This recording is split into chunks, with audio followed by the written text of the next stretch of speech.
What up, Bulls Nation? We've got a live CHGO Bulls podcast coming up right now. On today's show, Boston Celtics Assistant General Manager Dave Lewin's name has officially entered the chat and is vying for the Bulls lead executive opening, according to Jake Fischer, with an update on his reporting from Sunday. We will talk about that, where he might rank in the tiers of these Bulls front office candidates. Plus, we'll do a little roundup of some of the latest NBA mock drafts. All ahead next.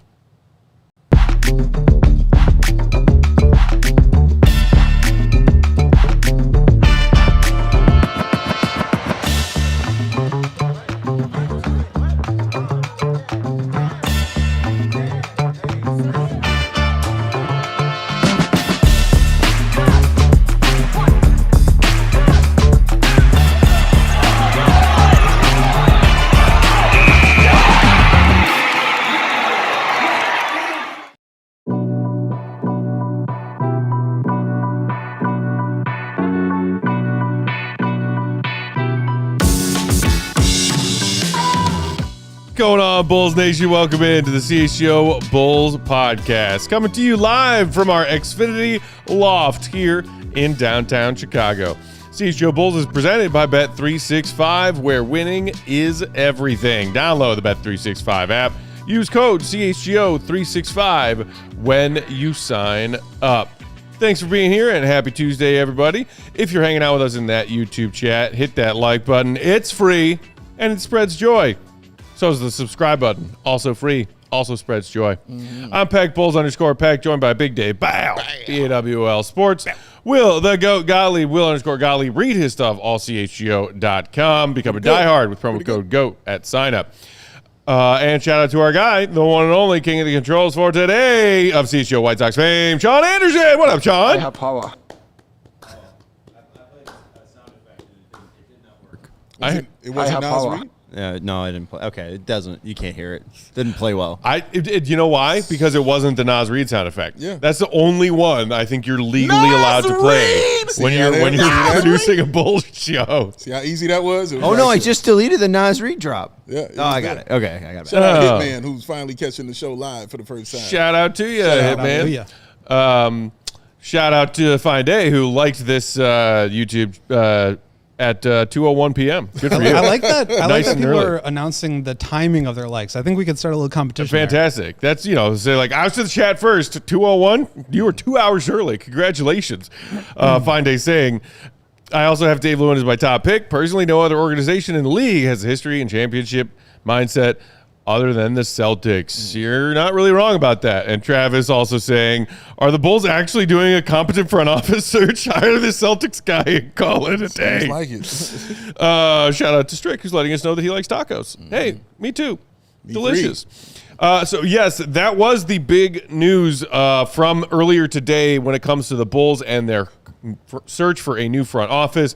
As sort of an update to his reporting for the Steinline Substack from Sunday that we talked about on yesterday's show, Jake Fischer had this to say earlier today in case you missed it. The Bulls also interviewed Celtics assistant GM Dave Lewin as part of their search for a new lead executive, sources tell the Steinline, and Lewin has advanced to the next round of in-person interviews along with Matt Lloyd, Dennis Lindsey, and Bryson Graham.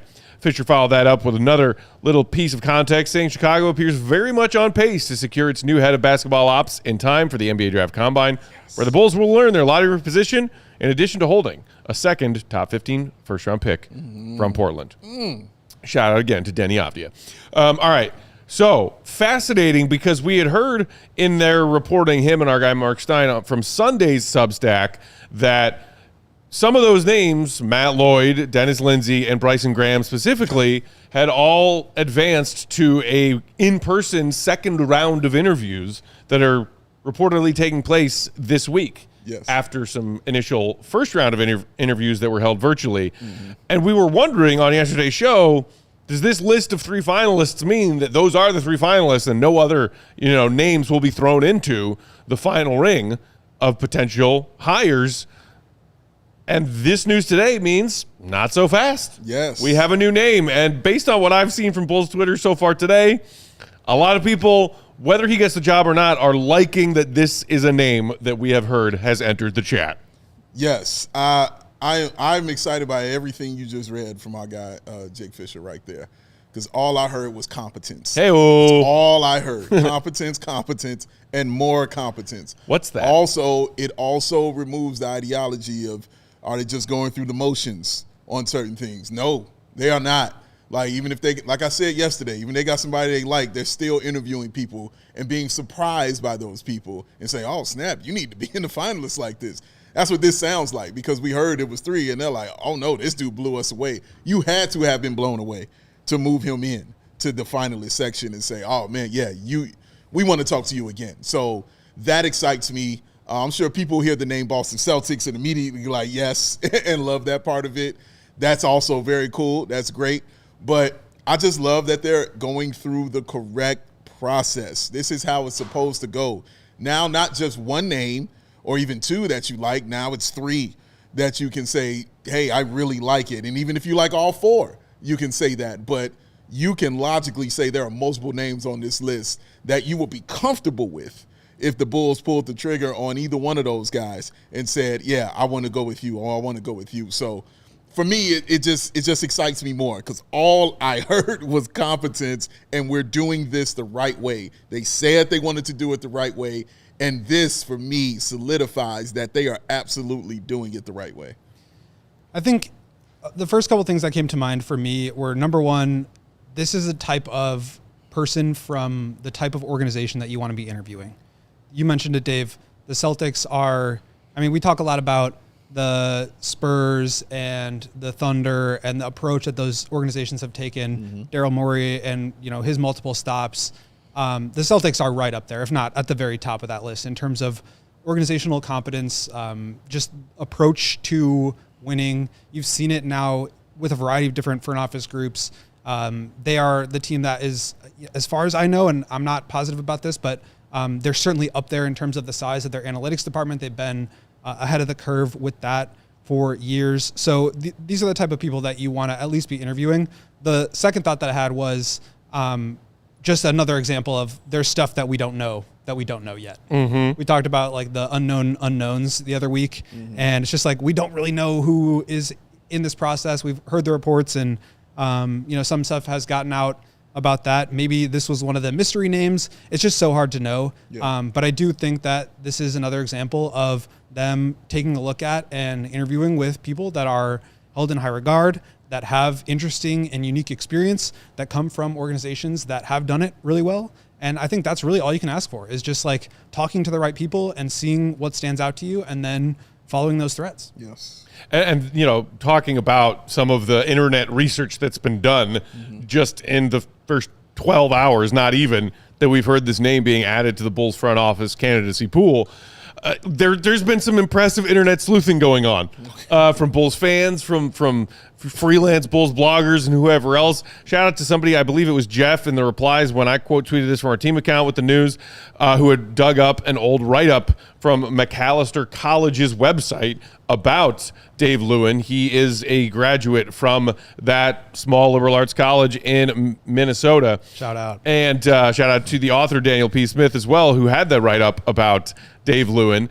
And, man, encourage you to go read that if you haven't. You can find it at macallister.edu if you just search that and Dave Lewin's name. A great write-up from around a year ago about his rise to stardom within the Boston Celtics, and a great picture of him holding that Larry O'Brien trophy and a stogie in his mouth. Very Red Auerbach kind of vibes. Yeah. But a guy who had made this incredible ascension from being a math, econ, and stats major at a liberal arts college, graduated in 2009, which, so did I, makes me feel old and unaccomplished, but way to go, Dave Lewin. He was such a huge stats nerd. And this, I believe, was sleuthing from our guy NBA Couchside, who I saw was tweeting about Dave Lewin earlier today as well, who had a link to an old website that I don't know if it is still operating or now defunct, but still just like old pages of it exist, called 82games.com. Okay. Where, as an undergrad, Dave Lewin was making NBA adjusted plus minus spreadsheets for NBA teams in like the 2004 to 2006 seasons range. Oh, wow. When nobody really, I think, in NBA front offices was looking at such things yet. Yeah. And speaking of his undergrad years, his first foray into having a job working for professional sports was he got an internship doing basketball operations analytics for the Cavs from 2007 to 2009. Okay. Again, he graduated with an undergraduate degree in 2009. Nice. And he held an internship with the Cavs for 3 of his 4 years of undergraduate college. You're smart. Yes. Did I mention math, econ, stats? Yes. Smart guy. Yeah, absolutely. I mean, that just bodes well for that. And honestly made me think of Ben Johnson when I heard that, because Ben Johnson has a degree in mathematics and computer science. So that's what my brain went. I'm like, ooh, yeah, get smart people in there, and they do smart things. Mm-hmm. Yes, this actually is an awesome situation. I mean, the resume, is there, as far as what he can do from the things that you're reading to him holding the actual trophy. The resume is there for the young man. I'm assuming, I don't know his age, but I'm assuming a younger guy. He's 39. Yeah. Which so again, so are some other people. That dear bodes, God. that bodes well for him as well. Yeah. Him being the age that he is, because I talked about how I would love somebody younger in here that can actually, communicate, or guys can look at it and feel like they may be able to relate to him just because of the age that he is. So that is important. I'm not saying you got to have it. It's just what I want. It's just one of the things I want for this team, because you're starting over, and whoever you get is going to be young. Going into the draft is going to be young. The way you're going to rebuild this, you're going to have young guys. Models Zealots, young guy. Josh Giddey, young guy. Like, these are young guys. Leonard Miller, whoever else you want to name. There are no, 29, 30-year-olds on this team, and if they are, then they were traded or sent away. So this is a young team, man. I want somebody who can speak and relate to that, and has had a hand, in certain, building up of teams, as well. And again, just a brilliant resume to have that, looking at guys that the way the Boston Celtics have done it. Again, it's an organizational thing, so I can give a piece to everybody. On here, I don't know how involved he was, but you can give a piece of it to everyone and just say the way that they built it is the way that you would want to go about building a kind of championship team through the draft, smart free agent signings, contracts. You understand they had to give up some money for that. But if you want to win, you're going to have to get to that level and do those kind of things. But it starts with the great drafting, getting some good free agents in here, and building that culture in that kind of way. I love everything about that. So, yes, you moved to the finalist section of Dave Lewin. Congratulations. I think the other thing that you like to see is, obviously there's an emphasis on the analytics side, which we talked about. But then to move from that into scouting coordinator and director of scouting and director of player personnel with the Celtics, I think is a really good sign, where it's not just, and I said this to you before we started recording, Matt, it's not just that you are great at the analytics and that makes you great at, I think that there is a level of, you have to see the big picture and have experience on both sides of those things so that the one can inform the other. And it's not just that you become this analytics only organization. I know I'm analytics and stats, focused person, and I am in support of using these as tools. But you don't want that to be the only guiding principle. And so I think to have that experience, and it's a similar situation to the other people that we've talked about, where it's you just don't really know what any one individual within a larger front office group does or has done to their to their name and is on specifically their resume. Yeah. But I do like the way that sounds, just in terms of the fact that there's experience on the basketball side and on the 100%. analytics side. And maybe we are getting to a point now where some are starting to push back on the emphasis of analytics in NBA basketball and how important it is versus how much some people lean on it too heavily. And I totally think it's a valid point to bring up. But he is somebody who has not just an impressive resume in that subcategory of modern professional basketball or just professional sports and the people who are, digging into analytics to help find the best players, the best systems, the best strategies. But he also spent early years before making the jump to Boston, when he got out of college and worked for the Cavs for a few more years as a salary cap analyst. And in that same write-up from McAllister's alma mater, some of his, former professors and classmates were talking about his obsession with playing, GM mode on Madden and NBA 2K more so than he enjoyed playing the games, which, okay, it's a fun little anecdote and maybe you don't put too much emphasis on it, but he's also been a books salary cap nerd in addition to an analytics nerd in all these different ways. Also scouting, also not just scouting player talent, but scouting coaching talent. Like, this guy's resume is really broad in a lot of intriguing ways. In a short amount of time. I know we got to go Yeah. to break, but real quick, it's not just the nerd side. He was also a football player at McAllister. So That. it's not just that. Athlete himself. Yes, you're right. We got to knock out our first break, but still lots of fascinating stuff to get to as we continue to dive into Dave Lewin, the latest name to join the list of candidates for the Bulls front office job. Hit the like button, as Sean told you to do in the chat a few moments ago. It is free. Makes you feel good. We'll be right back. What up, Devin? 5. It's a great number. Years. That's the thing that happens. 5 years. Some people can say 5 long years. Some people say 5 short years. Just depending. Xfinity says, doesn't matter how you look at it, that price is going to be the exact same, no matter where you feel it's long, no matter where you feel it's short. Guaranteed 5-year price. That's what you're going to get from the good people at Xfinity, y'all. All your devices working in perfect harmony for 5 whole years. You want to know the best part? What's that? Okay, I'm going to let you in. No annual contracts. No hidden fees. Get him out of here. And that's where we stop. No, and Xfinity's best equipment, it's included with all of that. It's amazing. All you got to do is lock in your price and unlock the possibilities with Xfinity. Learn more at Xfinity.com. Xfinity, imagine that. Select plans only. Restrictions apply. CHGO Bulls is also brought to you by Bet365. You know, the end of that regular season shifting into postseason time can be a bit bittersweet.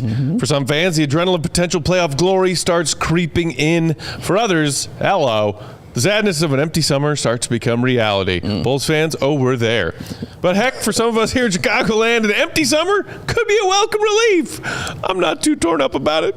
But even with all the UC action ending earlier this month, now is the perfect time to start at Bet365 because you know you want to throw a little action on some NBA playoff games. First round has been lit. All you have to do is sign up, make a $10 bet, take 5 of those first $10 when you sign up with code CHGO365 and bet it on anything, a player prop on an NBA game, a spread, a total, whatever you want. $5 down. Win or lose that $5 bet, doesn't matter. You're getting $150 in bonus bets either way. Don't forget that promo code CHGO365 when you sign up. Bet365, where winning is everything. Gambling problem? Call 1-800-GAMBLER.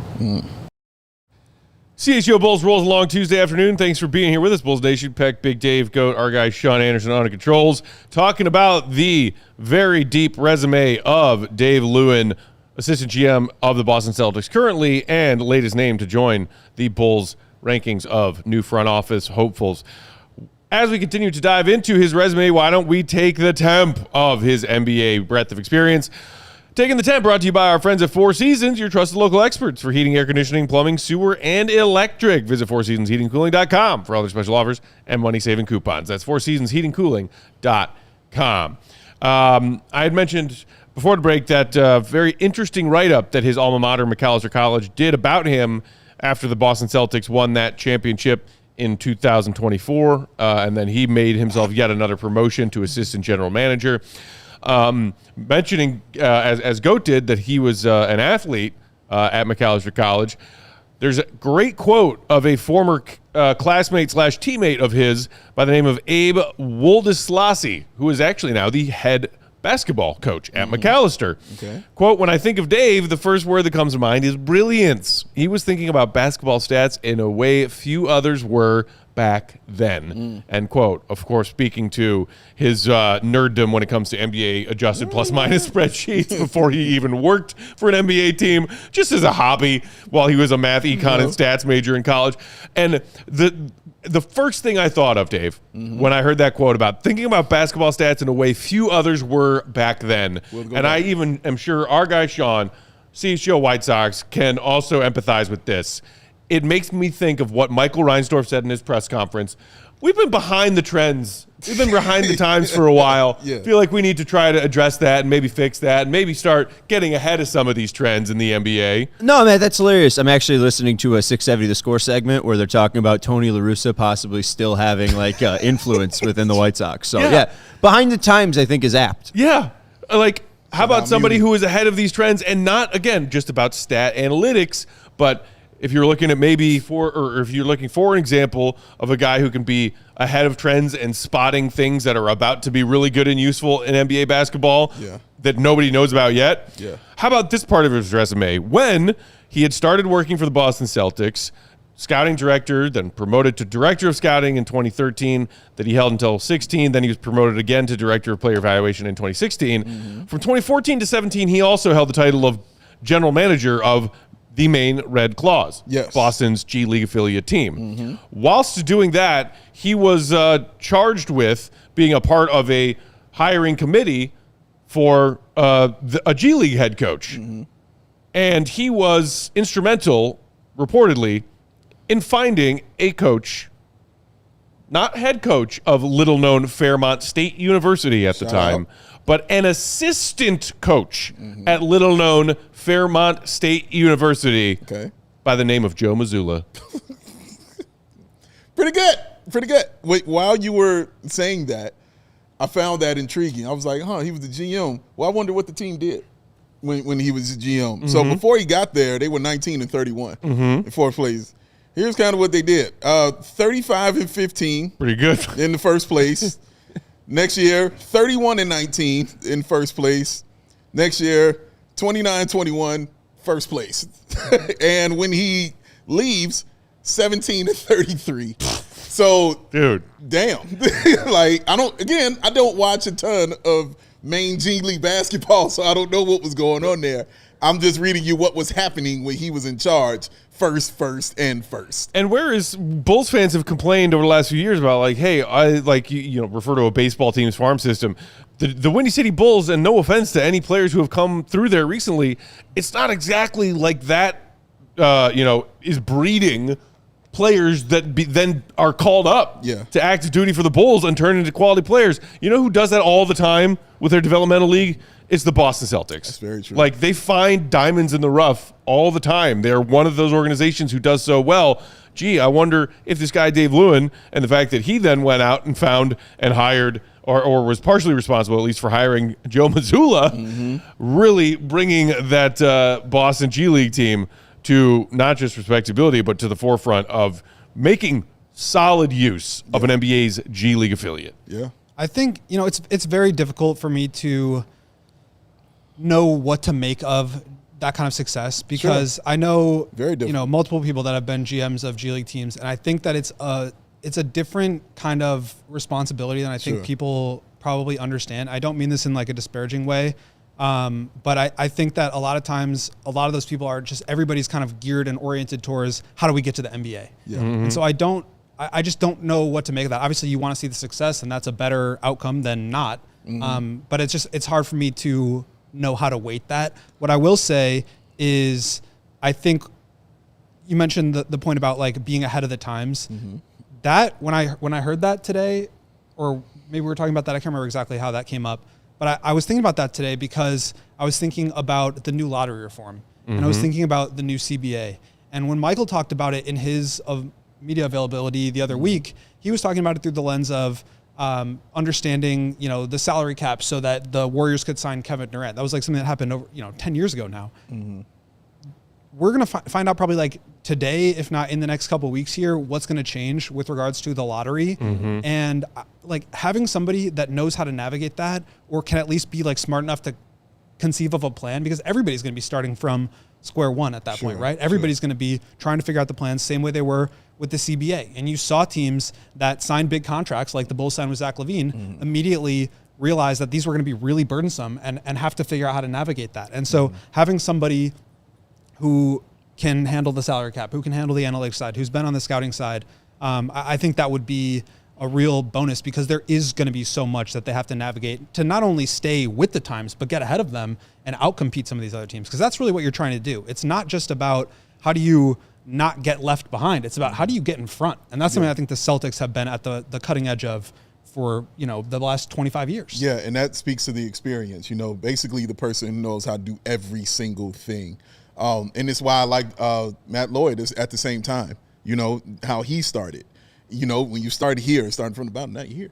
And doing every single thing, that person that's sweeping the floor, taking out the trash, to that person that's signing the check, to that person that's bringing the player, you've climbed all those rungs. And that's why I like about, guys like this and guys like Matt Lloyd, lifers. You know, this is their life. This is what they want to do, and they continue to be promoted within that. That lets you know the success. See, that tells it for you. We can question these other things about it, but you can't question the promotion, the constant promotion, and the success behind those things that you're promoted to. So even with the G League thing, the reason I brought it up, and it was interesting to me, is because before you were there, they didn't win. The winning records weren't there before or after. Again, don't know how it played out or how it happened like that. But just looking at that, I'm like, oh, that's interesting, because I'm not thinking that it's going to be some elite players there in the G League. That's the reason why. Right. You had a great 3-year stretch, and then that's how we won. No, but so I look more at the coaching and the person running it when it comes to those kind of things, man. It just bodes well for him and Matt Lloyd when you see that kind of stuff. So I just wanted to bring this up. This is from the Boston Globe when they did a piece on Mazzulla after he replaced Ime Udoka, right? Sorry for the pronunciation. But this is just within the article under A Coach Who Cares. Mazzulla and Northern Kentucky assistant Ron Norrid, a former Celtics assistant, became friends on the recruiting trail, and when Norrid was hired to coach the Nets' G League affiliate in 2017, he added Mazzulla to his staff. But days before the season starts, the Nets said Norrid could not pick his assistants. Mazzulla had already quit his job at Fairmont, so he took a job working 9 p.m. to 3 a.m. as a barback. Mazzulla said cleaning toilets and everything. But on quiet nights, he brought his laptop and began truly studying the NBA. Norrid remained close to the Celtics and asked Maine Red Claws general manager Dave Lewin to hire Mazzulla on his Scott Morrison staff. After receiving glowing reviews, Lewin offered Mazzulla $15K and a hotel room for the G League season. Mazzulla stretched out the salary by saving most of his per diem money. That sounds so much like Mazzulla. Just yeah, it does. Absolute menace, like Sleeping in my finding car. a way to make it happen. Yeah. You're right. Shout out to him. I've done this, sir. Yes, you still stacking that dough right there. I ain't mad at him. Smart man. Nothing like a great Boston Celtics anecdote. Man, It just, makes a Bulls fan jealous.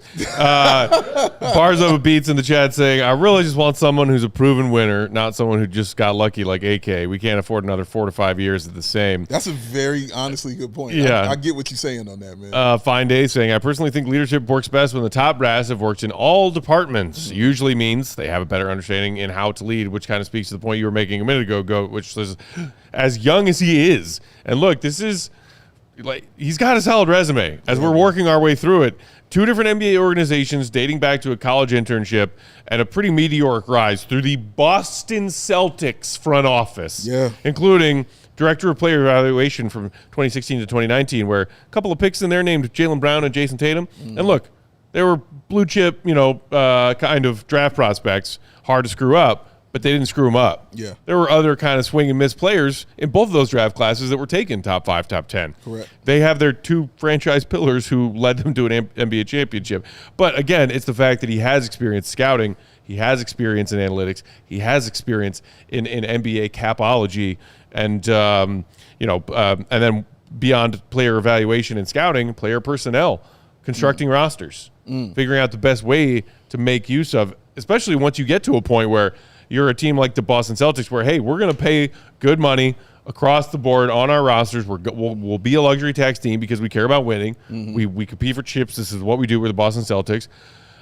Building out quality rosters when you have essentially 2 Supermax players on your books, that's not easy to do. No, it's not. But the Boston Celtics have been doing it in the era of Tatum and Brown. Especially with, and Brad Stevens was just named Executive of the Year. Yeah, that too. So much of that was... How many votes did AK get? Not... I for real, look, I did. I was shocked. I didn't see anything. Not only their ability to construct a team, but also to deconstruct it to get under the salary, under the luxury tax. Right, yeah. With all of the injuries that they had, getting something for Drew Holiday, getting off of Porzingis' money for, nothing basically. And just being able to navigate that shows, again, the forward thinking, the being able to be at the precipice of all these tough decisions where teams have leverage on you. You're too expensive for not a championship caliber team. Little do they know they are still a championship caliber team, and they were able to get out from underneath those contracts without giving up any first round picks. Correct. And still being a championship caliber team. Yeah. And to the meathead side, I'll be real quick. Just a quick quote for you that I was reading about him. Less than 12 hours after the Celtics clinched their title to 2024 against Dallas, Lewin was in the gym against a gymnasium wall as the Celtics staff put NBA hopefuls through a series of basketball drills because the draft was 8 days away. Quote, "That's the reality of the job," Lewin says. "Championship or not, next season's happening, and we need to be ready for it." That's the kind of psycho I love. Dude. That kind of psychoticness Meanwhile, I love, bro. after the NBA trade deadline was over last season, AK said he was most excited about getting back to his regular workout regimen. Yeah. That's a thing that was said. He was. I just wanted to jump in and just say, like, the Celtics are full of psychos. Like, Missoula probably beat them there by an hour. Oh, yeah. Like, that's probably the story. Notice I said staff. Yeah. He wasn't No, alone. right. He's not bragging, right? No, I mean, he's that's not just bragging what at all. that This head isn't a brag. organization does. That's why I said that's the reality of the job. Like, reality or not, season's happening, bro. I got to be ready. Got to be ready. With that, Awesome. let's knock out another ad break. We'll come back on the other side. Maybe wrap up with another thought or two on Dave Lewin and this Bulls front office search, and then we'll pivot to some Yes, we do, recent fine, Dave. NBA mock drafts, fresh ones from our friend Ricky O'Donnell and Jeremy Woo of ESPN. That's all. Still ahead. Next, hit the like button. It's free. Our producer extraordinaire, Sean Anderson, is a young man. Sean, young, He's a young man. very young. Made an intelligent decision, and he got married. Smart young man. Mm-hmm. Now, he can't wait to get old, ladies and gentlemen. Oh, he can't wait to grow old with his lovely wife and also let that money grow old at the same time. And for that, you better believe he's going to be using Old National Bank, because that Old National Bank, they believe every play matters. Everyday checking, long-term planning, and commercial banking, their team is here to help build momentum to help you move the ball forward. It all starts with a plan that is tailored just for you by professionals that you trust. From simple tasks to bigger financial moments, you can count on them to coordinate your needs with steady, knowledgeable guidance that brings clarity and confidence to each and every step of your financial journey. That partnership is designed to help you feel supported, not just today, but tomorrow and well into the future. It's Old National Bank, member FDIC, where relationships and results matter. CHGO Bulls is also brought to you by Buona Beef. We're only a few days away from May, which is awesome for several reasons. Summer is coming, baseball's in full swing, playoff hockey, playoff basketball, but also, perhaps most importantly, May is Beef Month. Music to this dude's ears. And mouth. Announcing the Buona World Beef Championship. Eat or share as much beef as you possibly can during May National Beef Month. All who reach the championship level of 50 beefs in the month of May will receive 61,400 bonus points of bonus rewards points good for beef on any item on the Buona menu. Be a hero with your crew. Use the Buona app to order beefs, not just for yourself, your friends, your family, maybe even your office mates. Shout out Joey Spathers. Get ready to play. Bonus rewards start to accumulate once you've reached 5 beef orders in May. You can find more details at buona.com. That's BUONA.com. Beef Month! CHGO Bulls rolls along here on Tuesday. Thanks for being with us, Bulls Nation, as we're talking about the latest updates from the Bulls front office search. Dave Lewin, assistant GM of the Celtics, joining that list. Shout out to Swayze33 in the chat, who said Boston is top notch. They don't hire or promote mediocrity. Love the subtle side jab to the Bulls there. If he's advancing in talks, he's saying things that the Bulls want to hear. Don't let him leave the building without a contract. I can pick up what you're putting down, Swayze. Via con Dios. Well said. The last thing, and then we can move on to mock draft fun, is I had the same thought earlier today, and then you said it to me when we were at the office earlier today. Do we think that there is a possible scenario here where, hey, Matt Lloyd, John Paxson favorite, Matt Lloyd, still a finalist, Matt Lloyd has a solid resume of his own right, ready to take that leap and lead the Chicago Bulls come back home, and Matt Lloyd still gets the big head job and perhaps is convinced, based on a face-to-face, a sit-down, a conversation, and also the resume, bringing Dave Lewin in as his general manager. It's possible. I do think that would be a decision that they would let the new executive make. So in this example, if it is Matt Lloyd, I think they'd probably, I don't know, did they announce Mark at the same time they announced Arturis? I can't remember. I couldn't remember, but then there not. was that interesting reporting from a few days ago that They definitely didn't. Austin Brown, right, whose name popped back up again, turned down the offer to be GM under AK. I just don't remember if that happened No, I remember it well. simultaneously. When AK was hired, I remember he said he did not hire Mark Eversley until that first episode of The Last Dance came out. And then he was like, that's the guy I wanted to hire, because he was trying to wait for it before he did anything. But he was so inspired and turned on by The Last Dance. He went and he was like, Mark Eversley, you're the one, sign him up. So it was definitely AK. It definitely wasn't the same time thing. I remember that well. That sticks out in my brain. That's kind of funny that like The Last Dance would be the impetus behind a hiring decision. He was like, hey. He was like, I knew I wanted him. He was like, I knew I wanted him, and we were going to wait. But when that Last Dance came, he really was like, oh, yeah, this is the guy. But so that would support the point that, like, it's probably going to be somebody that information will probably come out after the lead exec, whatever the title that they give. Right. Remember, we're still not exactly clear on what that might be. And knowing how the Reinsdorfs operate, very conceivable that whoever the lead chair, person is, whoever gets that head job, the Bulls and the Reinsdorfs will let that person make a call on who to bring in as their number two. Yeah. And, as we were, I think, starting to discuss, like, that would be, so his title right now is assistant GM. So that would make sense where if you bring in somebody above him, you could still offer him a promotion to come in and still not necessarily be the number one guy. GM. But so we just don't know what they're interviewing for right now. Maybe they already have made their decision, and now they're starting to fill it out, and then they're going to make the announcements all at once. Maybe they are going to go through this process, and then of the people that they make finalists, then those people are going to be the candidates for the next up. Right. I think that might be a challenge for some of them because it wouldn't necessarily be a promotion to be the number two at the Bulls, although maybe they would still jump at that opportunity. We just don't know. But again, that's why you want somebody who is really good with people, is really good at understanding how these different processes work and understanding what types of different like subcategories you need within a front office, and then finding the right people to run each of those, which is why we're talking about experience being important, which is why we're talking about, access to the analytics side and the scouting side and the salary cap side and the pro personnel side. All those things are really important because it's hard to make decisions that oversee those groups when you aren't as familiar. Anybody who's going to be applying and interviewing for this is going to have a very good sense of what it takes to run a strong front office, just because I think they've been in roles that are similar enough. But I think that's one thing that the Bulls really need to get right here. And it's one thing that Michael had said in his Zoom availability is that he wants to talk to some of these candidates and see what they think about how is the best way to build out a front office. We know how the Bulls have done it. We know how Arturas did it. We knew, what Paxson and Gar and Jerry Krause did, but that's not necessarily what teams around the league are doing now. And so bringing in people with multiple teams worth of experience, multiple positions at different stops, I think all of that is really what they should be doing. Yeah, and again, I want to applaud the Bulls for going through the proper process. This is what it's supposed to feel like and look like when you do it the right way. And I want to applaud you for doing it the right way. Saying you were going to do it the right way and doing it the right way, yes, I absolutely will applaud that. Having Dave Lewin's name join the chat, metaphorically speaking, today makes me feel immensely better than I did even yesterday when we were talking about this, like narrowing it down from 6 to 3, and here are the finalists. And I'm like, and it's Matt Lloyd. And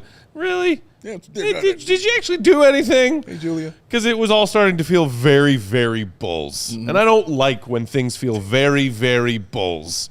And they stomped on that. Because that hasn't meant anything good since, well, I don't know, like. It's been a while. Well, by the way, today, April 28th, 14-year anniversary, Game 1. Derrick Rose. Right around then. 14 years? Oh, my God. Yeah. It's a teenager now. 2012. Not just that. It's a 14-year-old. 14-year-old. Oh, those emotional scars on Bulls fans' hearts and souls and minds Lord, we are old. just a couple years shy of driver's licenses. Just a couple years, right? That's crazy. Prom is around the corner. Starting driver's ed. It hasn't gotten any easier as the Bulls have made it out of the first round of playoffs just once since then. Oh no, I'm sorry, twice. Went to the conference semis in 2013. That's right. It's a new day. Sans Derrick. Somebody had the highlight package of fourth quarter and overtime Nate Robinson on Twitter the other day, and I was like, classic. oh my God, take us back. Classic. Take us back to even that. And I'd be honestly man. pretty happy. It was fun stuff. But moving forward and doing it the right way. That's right. That's what's happening. Speaking of moving forward, we got a draft coming up. Even before that, we got a draft lottery coming up. But, of course, that means it is NBA mock draft season. NFL draft, boom, done. Shout out to our Bears crew for rocking that. NBA on deck. We still don't know if the Bulls will be picking 9th or 10th or in the top 4. We'll find out on Sunday, May 10th. But doesn't mean you can't do some mocking in the meantime. We got 2 brand new fresh ones this morning. One courtesy of our pal Ricky O'Donnell of SB Nation and one of ESPN's Jeremy Woo. Each of them listing a couple of names, a pick at 9 and then a pick at 15. The 15 pick we know is where it will be. As for now, they're doing those mocks with just default order pre-lottery. All 4 of the names from these fresh mock drafts today, and we can kind of go through them one by one if you want to, but are all familiar names that I think Bulls fans have been talking about for at least a month now, and some of whom, Adai Mara, by the way, and his teammate Morris Johnson, if you were a junkie for not just the NBA but college basketball in the tournament, are like people you saw rocking out on a title Michigan team. Yeah. So you got the opportunity to do that, and then you have the opportunity to dive into any and all kinds of scouting reports, YouTube, scouting analysis. We're going to have our own courtesy of Will Gottlieb coming through the next several weeks and months. But Dave, are there any names right now that you're getting excited about, or just in this foursome of names between our guy Ricky O and Jeremy Woo, Braden Burries, Jaden Quaintance, and the 2 Michigan guys, Mara and Johnson, that tickle your fancy the most and you would love to see the Bulls taken in one of those spots? Well, let me start with Mara. Mara definitely excites me. Well, the size excites me. Oh, my Just being goodness. that huge. Let's start there. Being 7'3". Legit 7'3". Legit 7'3" with a 7'7" wingspan. Give me that. That's awesome. And also just still room to grow as a player.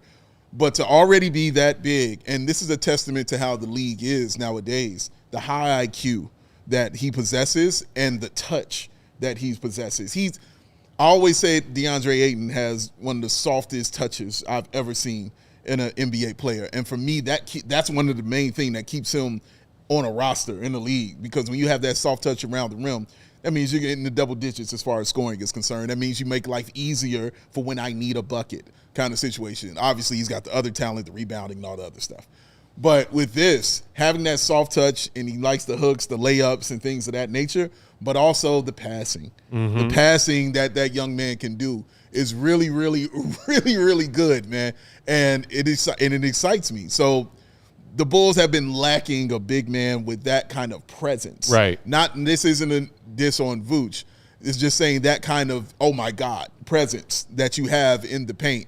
He still needs to work on footwork, as far as defensively and stuff like that. But you can't teach size, ladies and gentlemen. No, you and cannot. Being 7'3", and he's not afraid to go in there and bump, and do things like that. That's the other thing he's going to have to work on is conditioning and getting a little bit bigger and stuff like that.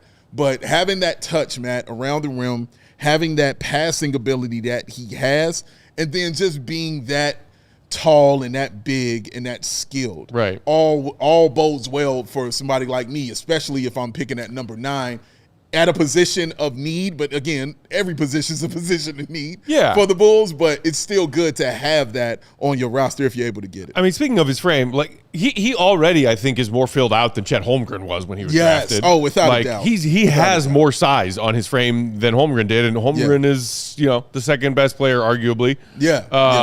Third best player at the very least on a team that is poised to be repeat champions right now, as young as he and that core of players is. But the thing about, drafting for position, drafting for need, there are needs everywhere. I mean, shout out to our pal OG Bulls fan Abe in the chat who said taking Morris Johnson at 15 right after you draft Mara is just dumb.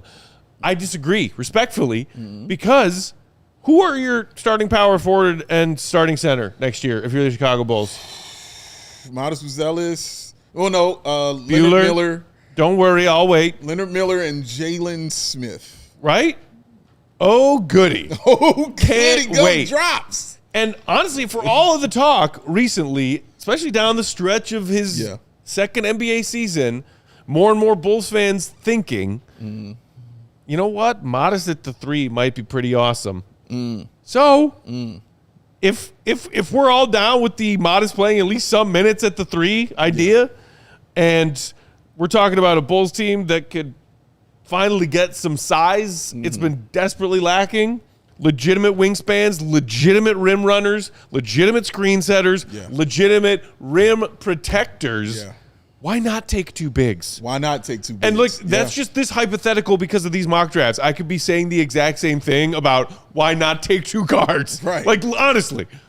You're taking the best talent you see on the board. But as far as fit, even if you were to take those two players, who, by the way, already have built-in chemistry as Michigan teammates. That's a good point. Title-winning teammates. That's a good point.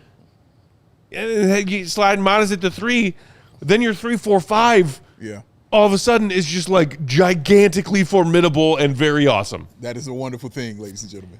Just an idea. Yeah. We got to knock out our last ad break. We'll come back on the other side and get a bit more into some of these mock drafts fresh from this morning. Hit the like button for draft talk, for mocks, for Bulls front office searches going on, and for yourselves. It's free. BRB. Yourself.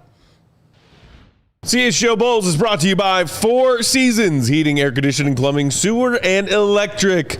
Chicago summer is getting close. When's the last time you had your AC tune up?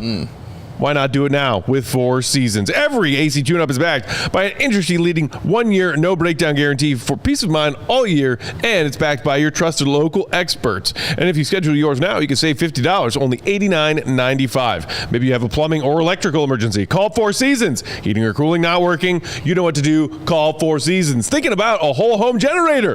Call Four Seasons. At Four Seasons, they guarantee same-day installation for all of your heating, cooling, plumbing, electric, and generator needs. No extra charge for nights, weekends, or even holidays. Celebrate. For all of the right reasons, call 866-4 Seasons, your trusted local experts for heating, air conditioning, plumbing, sewer, and electric. Visit fourseasonsheatingcooling.com for all of the special offers and money-saving coupons. That's fourseasonsheatingcooling.com. We're all looking for ways to stand out at work. Sean Anderson grows his Paul Konerko beard. Glorious. Matt can eat 50 beefs. That's what I do. Will to go Gottlieb wears cool shirts. I just look great. I just look good. That's it. Well, what if I told you there's an easy way to save your company hundreds of thousands, wait for it, of dollars? I'd ask you, what's that, Dave? Glad you asked, Matt. You just sign up for a free facility assessment from a fine people at ComEd. Their engineer will give you free insights and actions that could help you save your business on energy costs. That's an amazing thing. Basically, they'll create a plan to help you stand out and your business save for free. Free is good. So visit ComEd.com/facility assessment to learn more.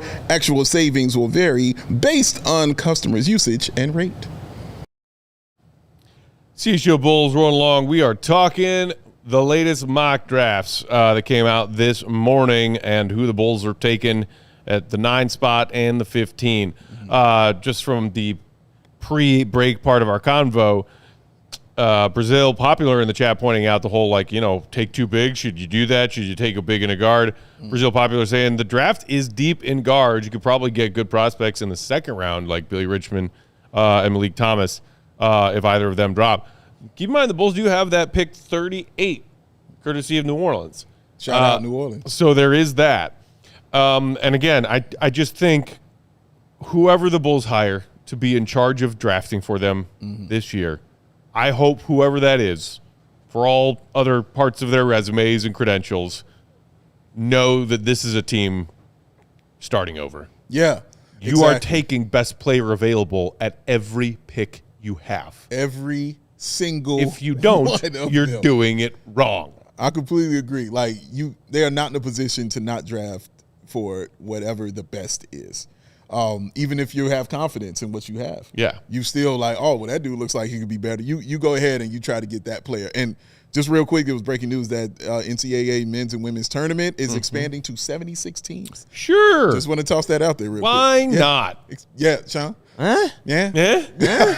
76. What has that gonna work? Yeah, 76. Does the bracket get bigger? Do they have more plans? Well, so it's, expanded way back, late 80s, 32 to 64. Yeah. So now 64 to 76. Well, Yeah. So that's 68. adding another And it was dozen. 68, right. It was 68 because there was right. Yeah. Okay. And then so that's adding Now another 76. 8 more. Yeah, it's gonna get to 100, bro. It's gonna happen. Ugh. because it's more teams to play and more money to make, more gambling to do, baby. Shout out Bet365. And finally, we're talking about a NCAA basketball thing expanding. Sort of flipped on its head, something that's retracting is the NBA draft pool. I can't remember who, but somebody was talking about that on Twitter. That's true. In my feed this morning.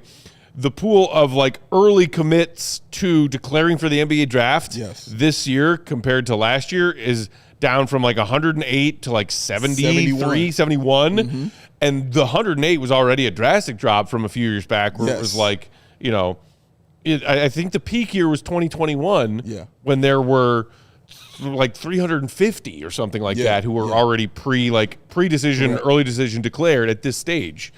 And it's because of NIL and the fact that a lot of these college players, and some of whom were making a name for themselves and quality performances for notable programs in the tournament just last month, are choosing to go back for another year of school because they can get paid doing it. I love it. Yeah, so do I. Truly love it. For me, it's a win-win all around. I mean, think about the young men who had to come out because of whatever situation they had to take care of off the floor to help their family member or friend, whoever they were helping out. And they're like, all right, I got to go pro. And they had to go. It's still their dream, but they had to go and become men before that maybe some of them were ready to actually do it. So this is a great thing to keep them in college, to keep them also learning, because some of them might say, hey, I want to go all 4 years now. Also, this makes the NBA better, okay? Like, development is going to be a little bit better. Guys are going to come in a little bit more ready, and it doesn't say, well, this draft class is going to suck, or I don't know about this one. No.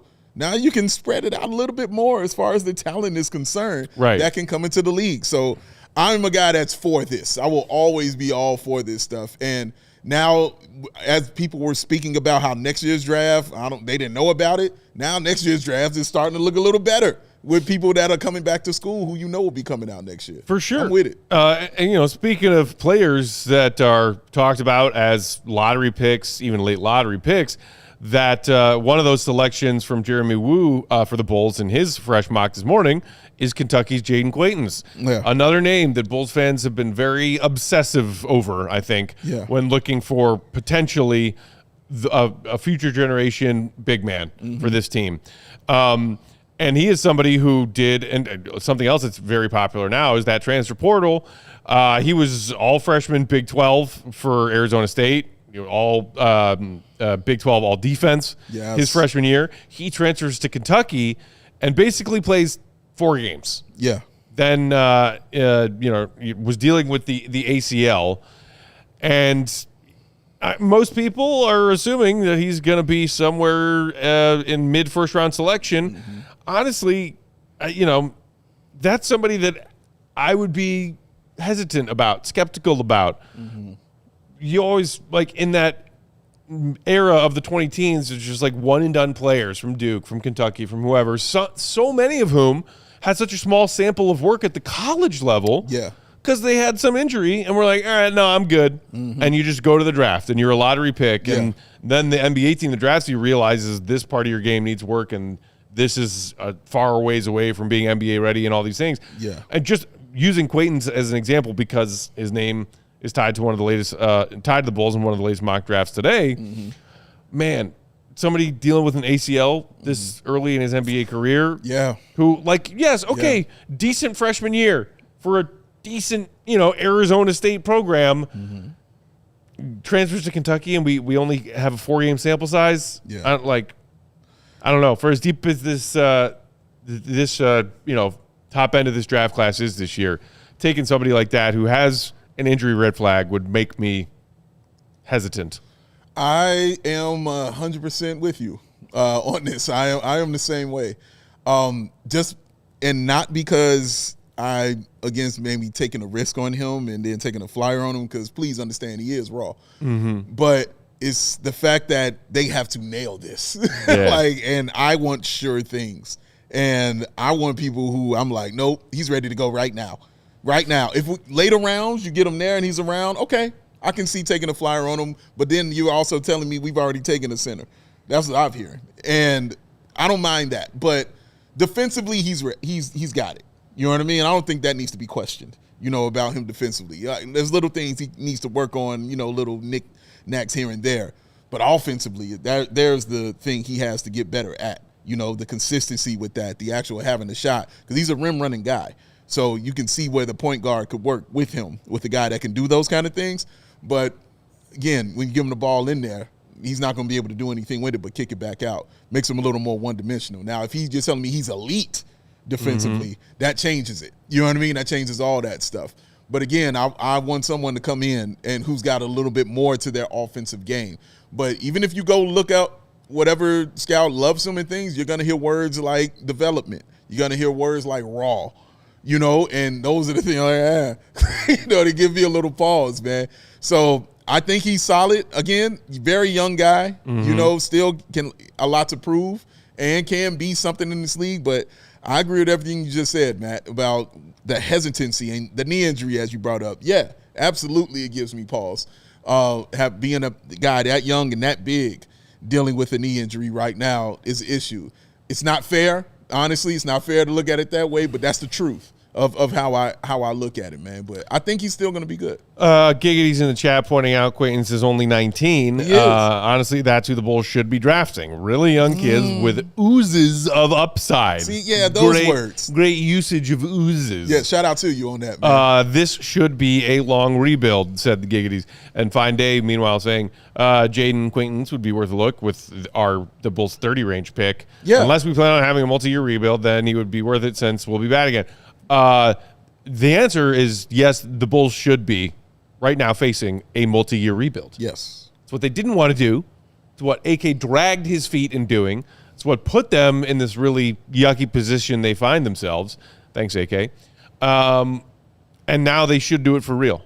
And that was another interesting tidbit in Jake Fischer's reporting from the Steinline Substack on Sunday that we talked about in yesterday's show at some point, is that word coming out of some of these meetings is that the Bulls are finally, from an organizational standpoint, talking to these interviewees. Yes. That they're looking at this as a rebuild. Yes, and that is sexy to hear. Which is finally, hello, thanks for waking up and joining the rest of us here in reality. That's where they are. Better late than never, man. It was the never part that was going to frustrate me. Right. Yeah, I don't mind you being late to the party. And that was the one issue I had with drafting Noah Esenge last year. Mm-hmm. By the way, still not calling him a bust. Yeah. Still excited to see what he can hopefully do. As a second-year player who's healthy after missing essentially his entire rookie year with a shoulder injury, and would he have gotten any playing time under a Billy Donovan coach team trying to compete had he not gotten injured? Yeah. Probably not. Yeah, probably Let's see not. what's there.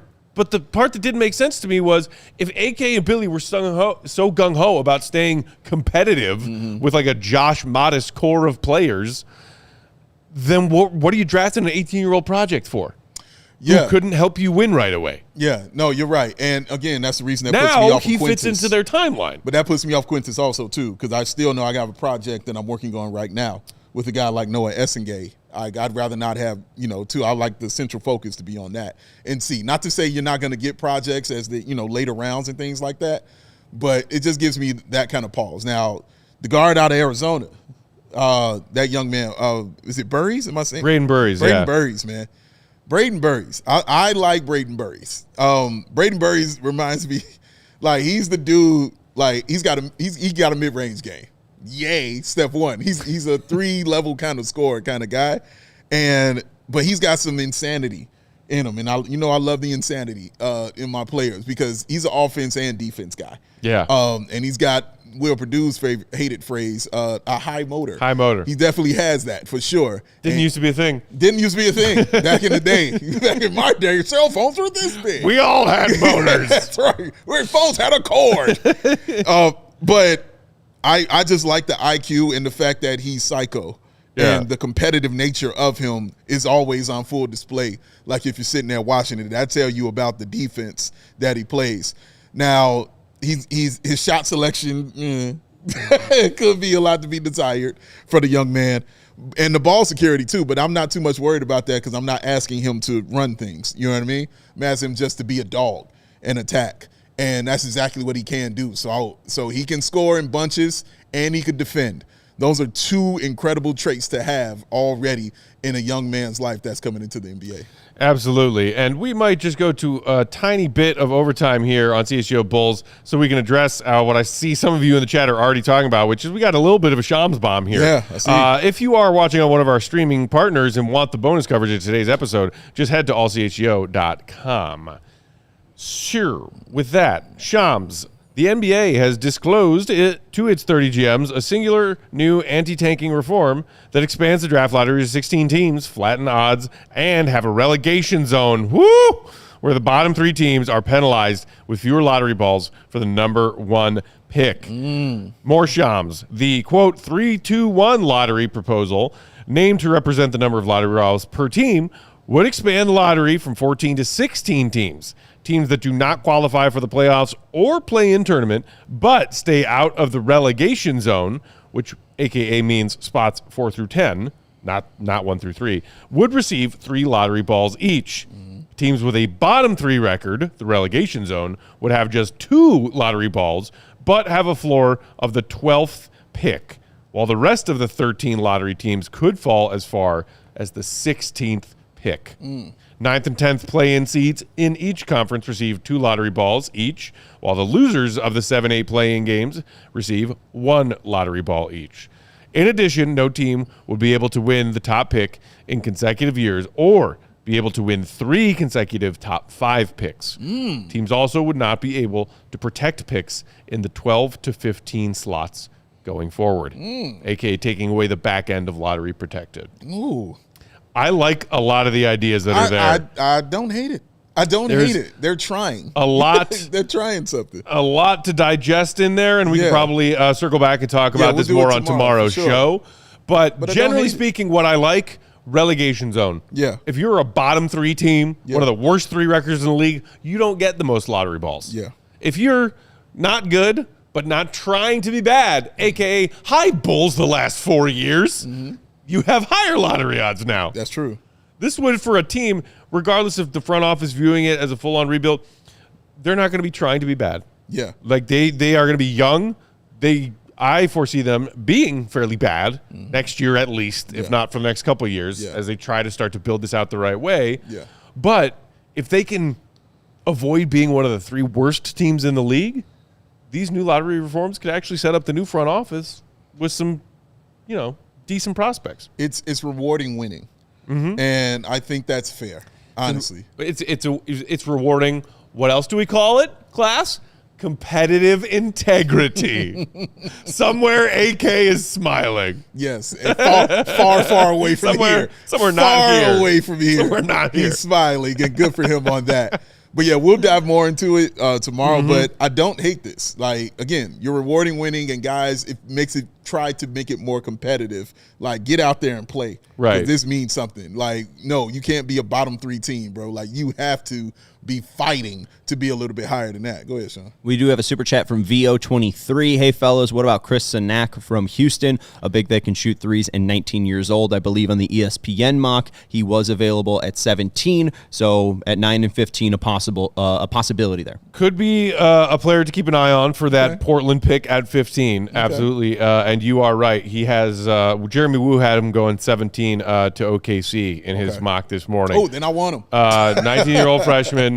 Really, interesting stuff from him. Honestly, I think Houston, that program, make a lot of quality players. And shout out to Ricky O'Donnell. He's great. If they did draft those 2 Michigan players, I think I'd be sick. I'm not a huge Bulls fan, so maybe I wouldn't be that sick. But the idea of getting Kingston Flemings, the guard from Houston, and then Chris Sanak from Houston, those 2 Houston pairings I might like. So you're not a fan of the double up on Mish, Double double up on and Houston. The Cougs, yeah. The Cougs. The Cougs. Oh, Cougs, baby. All right. Shout out to you, VO23. Appreciate the super chat. And again, just a couple of fresh mocks that we wanted to talk about today because that's fun. It is still April. For a few more. April, baby. We have almost 2 full months ahead of talking NBA draft prospects of this specific 2026 draft class where the Bulls will have 2 top 15 picks. It's about to be a really fun time of year. It is. For everybody, for our guy, Will Gottlieb, who will Christmas. be having a good time. It's a Goatmas. And keep an eye out because Goat's own draft scouting reports are right around the corner. Don't want to miss them. Speaking of which, become a diehard CHGO. Promo code GOAT at sign up. Read his stuff, allchgo.com. Great new piece from him yesterday about the Bulls using their cap space wisely this summer. Yes. Taking on, quote, bad money from some teams in some dire financial straits. Go give that a read if you haven't already. And follow Will _Gottlieb on Twitter. Big Dave is at BAWL Sports.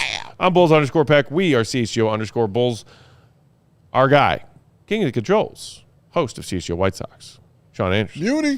Thanks for joining us today, Bulls Nation. Back tomorrow with a fresh episode again. Live, 4 p.m. Central Time. We will see you then. Have a great night. Enjoy some hoops tonight. Hit the like on your way out if you haven't done it yet. We'll talk to you tomorrow. See you, Red. Be good. Love y'all, man. Peace. Hire smart people. We all silly like the mayor.